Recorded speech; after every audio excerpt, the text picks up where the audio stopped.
E aí, vocês estão bem? Porque eu não tô legal não. Qualquer coisa em relação ao Vasco me tira da graça. Boa tarde, uma excelente sexta-feira, um dia abençoado para todos nós. No momento que eu estou gravando esse vídeo, 4h17. Poxa, Thiagão, mas por que, irmão? Você saiu da graça. E assim, nada a ver com o Diniz, com os jogadores do Vasco, é coisa minha. Porque eu acabei de ver aqui uma provável escalação do Vasco, segundo a Super Rádio Tupi, para o jogo contra o Bahia, e isso me irritou profundamente. Porque aí eu fiquei lembrando, né, da cara vermelha do Diniz, da cara de bumbum dele na beira do campo. E aí eu fui lembrar das coletivas do Diniz que estão me tirando do sério, porque ele fala a mesma coisa. Tu pega a coletiva do jogo contra o Botafogo e do jogo contra o Grêmio, é exatamente a mesma coisa. E aí eu pego essa escalação e falo assim, mas meu Deus, cara, como é que tu deixa o coração do vascaíno em paz? Como é que tu quer tirar o vascaíno da graça? Porque se tu repete a estratégia, se tu repete a escalação, provavelmente o resultado vai ser o mesmo. Porque o adversário, assim como o Botafogo e assim como o Grêmio, também tem mobilidade, também tem intensidade, também tem velocidade. Ah, velho, pô, assim, cara, que dor de cabeça, mano. A provável escalação da Super Rádio Tupi, e eu sei que eu tô sendo ignorante, porque de repente não vai ser essa escalação que o Diniz vai levar pra campo. Mas isso já me tirou da graça, pô. Isso já me irritou. Já acabou com a minha sexta-feira. Que eu não aguento mais a cara de bumbum e as mesmas justificativas nas coletivas. Ah, não dá, mano. Não dá. Olha assim, família, tem muita resenha nesse vídeo aqui e eu gostaria até da sua ajuda, né, pra gente lembrar aqui junto, relembrar também, na verdade, né, os jogos do Vasco contra Cruzeiro e Flu-C. Porque eu vou trazer aqui o desabafo do Casimiro lá na Cazé TV, né, criticando a postura dos jogadores do Vasco, dizendo que, poxa, eles não querem jogar. Vou fazer o quê? E também do Rogério Ceni, que falou muito, né, da atuação do Bahia no primeiro tempo, fez duras críticas à postura dos jogadores e ao nosso próximo adversário, família vascaína, além de falar da preparação no dia de hoje e também sobre a renovação do Ryan. Quero muito a sua participação aqui nos comentários. Então chega aí que tem resenha nessa sexta-feira, mas antes, deixa eu te pedir aquela moral. Se não for inscrito aqui no canal Vasco em Família, se inscreve, deixa o like, ativa o sininho, comenta, hypa o vídeo para fortalecer o trabalho do Thiagão. Fecha com a GoCase também, que é a parceira do canal. Tá acabando o mês de novembro, né? A Go Black, pelo amor de Deus, vai lá comprar na GoCase, utiliza o nosso cupom Família Vasco. Eu tenho certeza que se você entrar no site, através do link que eu deixo no primeiro comentário fixado, ou aqui do QR Code, você vai comprar o seu copo Vibe, o seu copo Fresh, o seu copo Life, uma mochila, um carregador portátil que é muito bom, Família Vascaína. Só não esquece que para ativar o nosso cupom, você tem que comprar R$ 99,00, acima de R$ 99,00, e passando de R$ 200, você consegue parcelar em 3 vezes sem juros. Fechou, família? E gostaria de agradecer também a galera que está comprando aqui através do nosso link no Mercado Livre, né? A galera já está ajudando, já está contribuindo e o melhor de tudo, né, família? Sem você pagar absolutamente nada mais. É claro que você pode comprar aqui os produtos que eu separei do Mercado Livre e também da Shopee, mas é aquele esquema que eu te falei. Se você entrar no nosso link aqui e for direcionado para o Mercado Livre ou para a Shopee e você comprar qualquer coisa no Mercado Livre dentro de 24 horas e na Shopee dentro de 7 dias, você vai estar ajudando o canal. Inclusive, teve um amigo que entrou aqui no nosso link e aí comentou, poxa, Thiagão, tava precisando comprar algumas peças de moto. Ele entrou aqui no nosso link, na Mercado Livre ou Shopee, não sei, e comprou as peças de moto. Ajudou o canal, sem pagar nada a mais. Fechou, família? Vamos seguir a nossa resenha e comentar sobre a renovação do Ryan, destacando aqui essa informação do Lucas Pedrosa. Tá aí, ó. Com renovação encaminhada, a nova multa rescisória de Ryan será de 80 milhões de euros, 496 milhões. Embora uma negociação nesses valores seja utopia, o Vasco se protege de perder o jogador sem ser nas suas condições. Claro, compreendo perfeitamente isso aqui, esse movimento do Vasco, e eu acho que é importante também, né, você valorizar o jogador que está entregando para essa multa aqui. O Vasco tem que dar um aumento considerável aí para o nosso atacante Ryan, família. Eu acho que é um movimento corajoso do Vasco, é um movimento que realmente mostra que que muita coisa mudou no Vasco. Se fosse em outro momento, com certeza o Vasco ia aceitar já a proposta do Porto, né, se realmente aconteceu. E o Barcelona também, em valores ali inferiores e com, né, atingindo algumas metas, mas é o Vasco trabalhando de uma outra forma e acreditando muito, né, no Ryan. Até assim, é um momento difícil, é um momento complicado do Vasco e também do Ryan. Isso poderia mexer com alguma coisa? Não, acredito que não. É isso aí, esse tipo de postura que a gente quer, acreditar no trabalho do jogador, que o time também pode voltar a performar. E a gente tem aí, né, uma decisão pela frente na Copa do Brasil. Se o Ryan com certeza vai ser decisivo, né? Você tá protegido aqui, se futuramente acontecer uma venda, o Vasco vai poder sentar na mesa e negociar com tranquilidade. Esses valores aqui, né? Claro que isso não vai acontecer, mas a gente tem que, né, manter o Ryan focado, né, no Vasco, isso é importante. Eu sei que qualquer proposta de um grande clube pode mexer com a cabeça do jogador, seja o Barcelona ou o Bayern, né? Tá se comentando por aí, mas essa renovação eu acho que mostra, né, pro Ryan e a decisão dele de aceitar também, porque ele poderia não aceitar e não forçar uma negociação. Agora, né, seria mais jogo para qualquer time que fosse comprar o Ryan, mas aceitando a renovação mostra que tá focado aqui também no nosso Vascão, família vascaína. Espero que já contra o Bahia ele possa voltar a jogar bem, ser decisivo, marcar gols e nos ajudar a tirar essa urucubaca aí, essa sequência de derrotas que a gente tem. Seguindo a nossa resenha, pra gente falar da preparação do Vasco, eu tava vendo até um amigo comentar aqui, e eu não sei o horário ao certo, tá? Não conferi. Eu acho que até o Vasco divulga isso, mas um amigo comentou aqui, eu achei engraçado, vou destacar o comentário dele. Pra que isso, Pedrinho? Treinar num sol de meio-dia, ele comentou aqui. E realmente nas imagens aí, tô mostrando pra vocês, né, tá um sol forte. Mas assim, aqui no Rio de Janeiro hoje tá pegando fogo. Não naquele pique do verão, tá ligado? Né? Dá pra tu fritar um ovo, fazer um churrasco no asfalto. Não tá nesse nível, mas tá quente. Mas, como eu disse, estou mostrando aí pra vocês, né, o Carlos Cuesta, aqui também o PH e o Andrés Gomes. Jogadores que têm que voltar o mais rápido possível, né? Dentro daquela minha teoria da condição física do elenco do Vasco, tá aqui 3 jogadores que ajudam, né, nesse sentido. O Andrés Gomes não pode ficar de fora desse time. Eu bato nessa tecla aqui, vou defender isso até o final da temporada. PH nem se fala, também é um jogador de força física. E o Cuesta, apesar da péssima partida que ele fez contra o Juventude, tem crédito, né, família? Tem crédito, então são jogadores que têm que voltar aí contra o Bahia e promete ser um jogo difícil. A defesa do Vasco vai ser exigida. Eu sei que a gente tá ali na cabeça, quem acompanhou o jogo como eu acompanhei, e vou falar aqui com vocês depois da declaração do Rogério Ceni, eu acompanhei o jogo todo. Bahia e Fortaleza, cara, o Bahia criou demais. Bahia criou várias oportunidades, com Pulga, com Ademir, William José, o meio-campo ali que Eric, Jean Lucas e Caio Alexandre, né? É um meio campo de recurso. O Everton Ribeiro, segundo o Rogério Ceni, ele não tá podendo começar as partidas, ele não tem essa confiança, né? Ele fez uma cirurgia e tudo mais, então tá voltando aos poucos. Provavelmente vai ser banco contra o Vasco novamente, pelo menos foi isso que eu escutei do Rogério Ceni na coletiva. Então é um ataque de muita mobilidade e a gente tá vendo a dificuldade que o Vasco vem tendo contra esse tipo de ataque, né? Esse tipo de time que tem essa intensidade, essa leveza. Foi contra o Botafogo, foi contra o Grêmio e contra o Bahia. Se o Diniz optar por novamente levar a campo um time cansado, um time bunda cansada, vai ficar difícil, vai ficar muito complicado, família vascaína. Deixa eu passar esses 2 cortes aqui que eu separei do Casimiro e também do Rogério Ceni pra gente finalizar aqui a nossa resenha. Separei alguns pontos aqui pra gente trocar uma ideia e eu conto também com a sua participação. Se liga só. O que você tem pra falar? Tenho nada. Tenho nada pra falar. Não quero falar. Fim de quadro? Cara, te falar um negócio. Se os jogadores do Vasco não querem jogar, eu não tenho o que falar.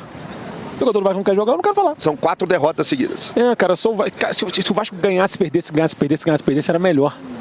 Só que o Vasco foi fazer o mais difícil. O Vasco ganhou 4, a torcida foi na lua e agora o Vasco foi pro... Você se sentiu enganado? Não, enganado não. Eu sou otário já há 20 anos. Então eu não me sinto enganado. Já era algo esperado.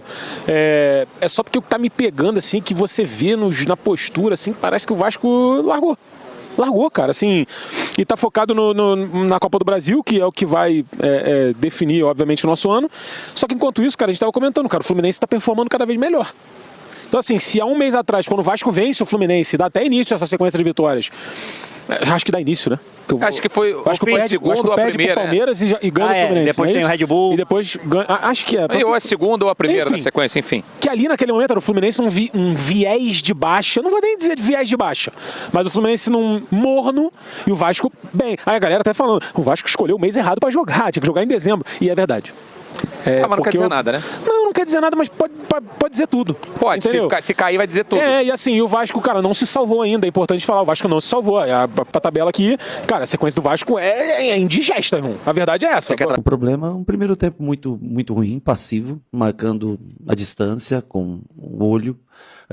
O Fortaleza nem chegou tantas vezes na nossa área, mas toda vez que chegou, nós precisamos de... Eles tiveram 4 oportunidades de gol.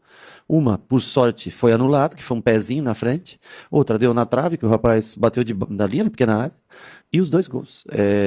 A facilidade com que hoje entraram na nossa defesa, a maneira como nós marcamos, eu não estou falando da linha defensiva. A linha defensiva também, mas a marcação como um todo, muito frouxa. Fomos acordar para o jogo no segundo tempo. Segundo tempo, sim.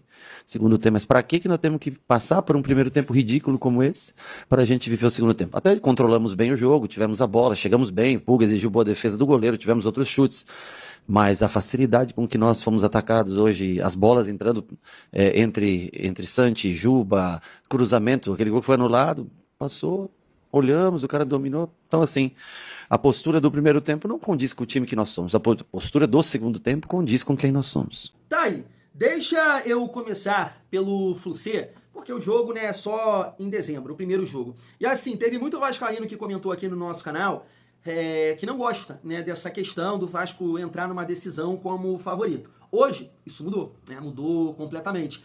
O Flu-C vem de uma sequência positiva, né, como mandante no Maracanã, e os 2 jogos, né, vão ser no Maracanã. Conseguiu agora uma vitória sobre o Flamengo por 2-1. Eu não acompanhei, né, porque estava assistindo o Vasco, mas a galera que eu vi, que eu estava assistindo comentar, né, sobre a partida, falou que o primeiro tempo o Flu-C era para ganhar de 4.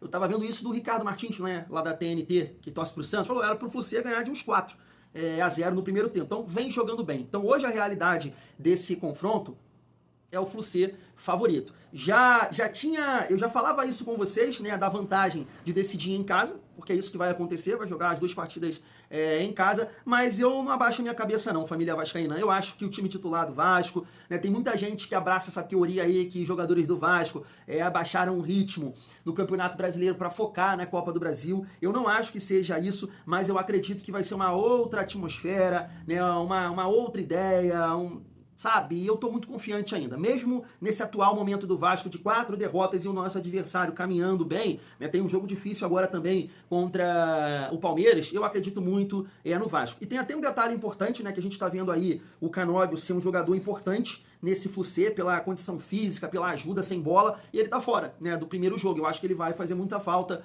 para o Flu-C nesse primeiro confronto. Então a gente, até lá, o Vasco vai melhorar, se Deus quiser. Não é possível, família. Sobre a sequência do Vasco no Campeonato Brasileiro. Cara, eu botei uma expectativa muito grande. Eu tava acreditando, juro pra você, nessa vitória do Vasco sobre o Grêmio. Até porque eu assisti, cara, Fortaleza e Grêmio, e o Grêmio dando muito espaço, Fortaleza chegando na cara do gol direto ali, né, um time espaçado.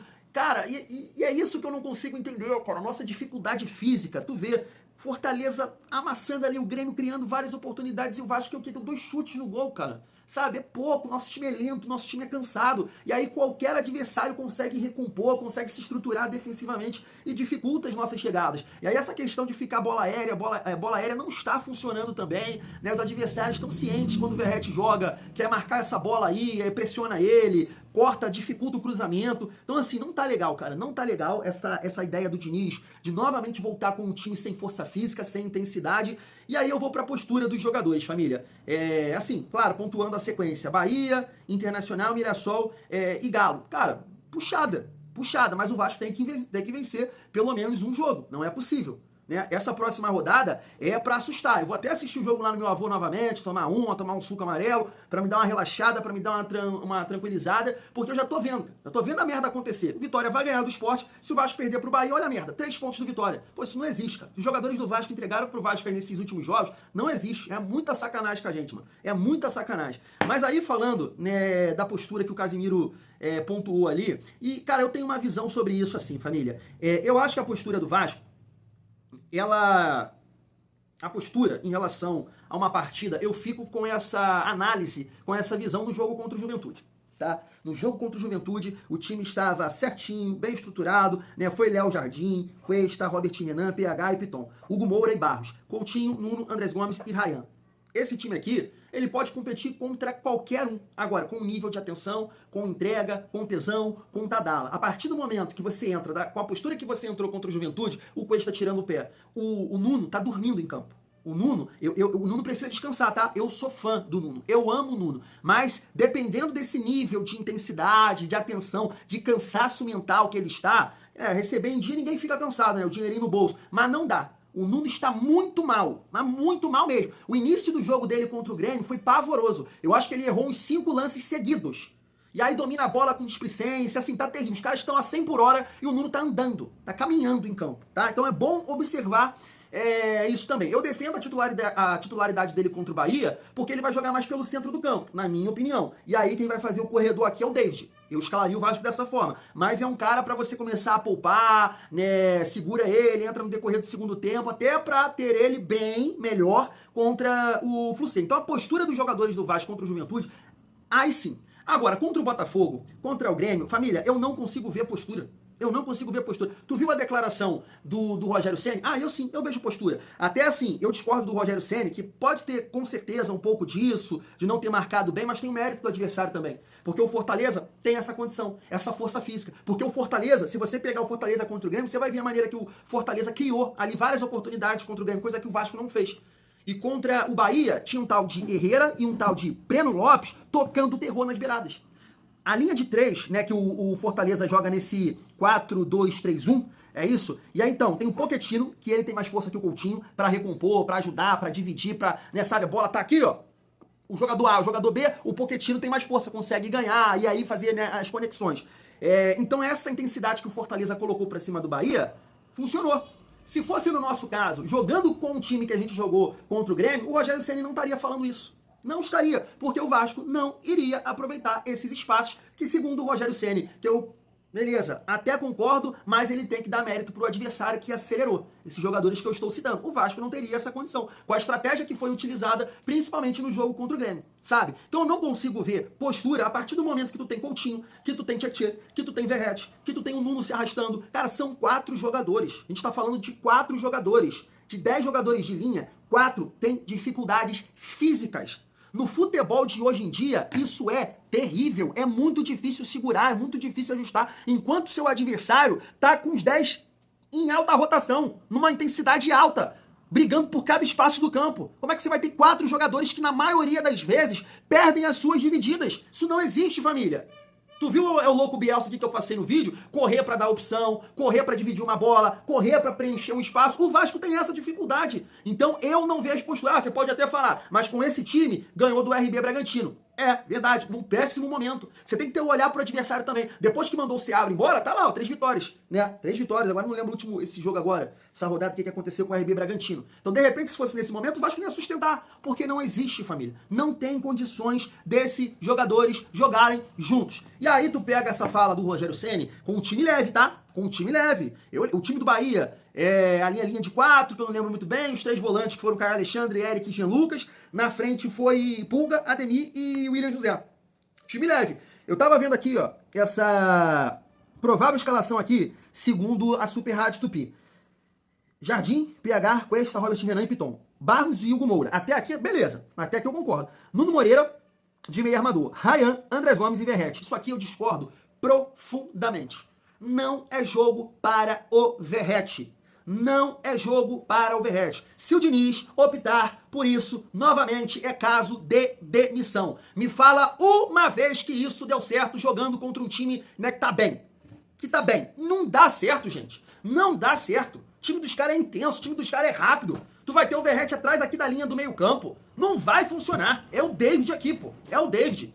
É o David, é Nuno, David, Andrés Gomes, pra não tirar o Andrés Gomes aqui da direita e Ryan. É isso. E aí, família, o que eu queria trocar uma ideia de tudo isso é que eu até gostaria da ajuda de vocês. Eu tava até comentando com um amigo dos jogos que o Vasco fez contra Cruzeiro e Fluminense. E sinceramente, cara, eu não lembro nesses jogos do Vasco estar tão exposto como vem acontecendo nos últimos jogos. Eu não lembro disso. Essa dificuldade defensiva que o Vasco vem tendo, de 10 gols em 4 partidas, eu pego o exemplo dessa partida contra o Cruzeiro e Fluminense e eu não consigo lembrar.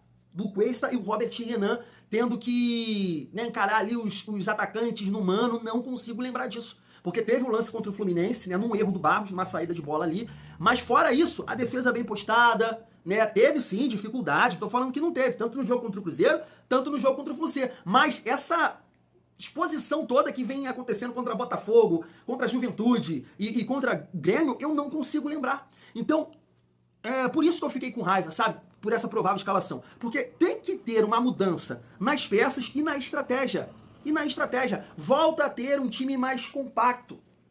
Volta, né, a ter uma defesa mais sólida, como aconteceu, eu tô te citando aqui Cruzeiro e Fluminense. Me ajudem, por favor, eu não lembro de ter esse tipo de lances que aconteceram aí contra Botafogo e Grêmio, principalmente 2 jogos fora de casa. A todo momento o centroavante no mano a mano, eu não lembro disso. O Caio Jorge não ficou no mano a mano com os zagueiros do Vasco, sempre tinha ali um zagueiro e um volante pra fazer a cobertura, pra marcar, contra o Fluminense da mesma forma. Então assim, cara, por que não voltar pra isso? Mas sabe o que acontece?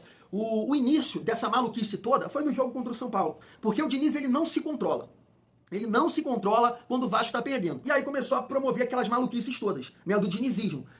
Matheus França de volante e tudo mais. E aí ele tirou um time equilibrado que tava criando as oportunidades para não fazer nada a partir das mudanças dele. No jogo contra o Botafogo, ele volta com as maluquices de novo. Time lento e no segundo tempo, time sem marcação. Contra o Juventude, postura. Fez tudo certo, postura. Só errou naquela questão dos zagueiros, né, aparecerem lá na frente, que realmente isso não ficou legal. Mas dava mesmo assim pro Vasco ter vencido o Juventude. E contra o Grêmio, time lento em campo. Então, sabe, cara, o Vasco nessa competição já adotou uma estratégia, principalmente nesses jogos grandes, que conseguiu sustentar, não tomou gol e mesmo assim fez.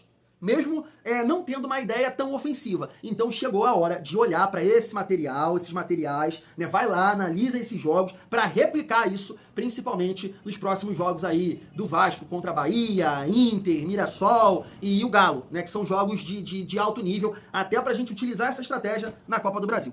Fui!